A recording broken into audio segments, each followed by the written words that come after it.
बड़ा कबूतर है जी मेरा 15 नंबर। माशाल्लाह कबूतर तो जी बड़ा अच्छा लग रहा है। बड़ा नारा 15 नंबर। जी 15 नंबर बड़ा कबूतर आपको शौक करवाने लगे खलीफा साजिद बरशक की तरफ।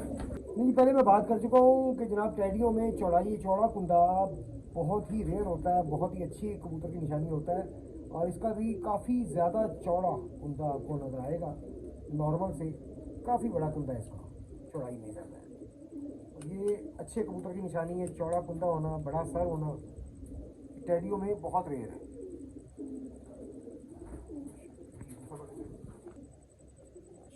इसका आप देख सकते हैं सर भी बड़ा है और कुंदा भी चौड़ा है, काफ़ी चौड़ा कुंदा है इसका। और ये बहुत रेयर वो होता है कबूतरों में, टेडियों में खासकर बहुत रेयर होता है कि जी बड़ा सर हो, चौड़ा कुंदा। इसमें दोनों माशाल्लाह क्वालिटीज़ आपको नज़र आएंगी।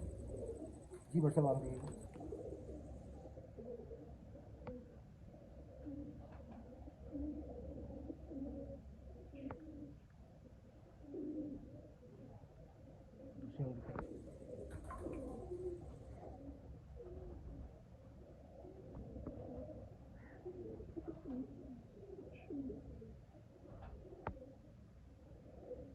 जी बट साहब दो दिखाइए।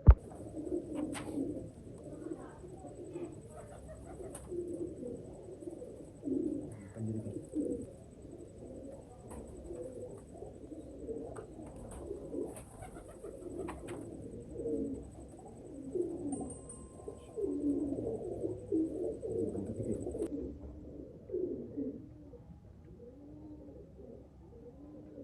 माशाल्लाह बहुत अच्छा कबूतर जी, वाकई में बहुत अच्छा।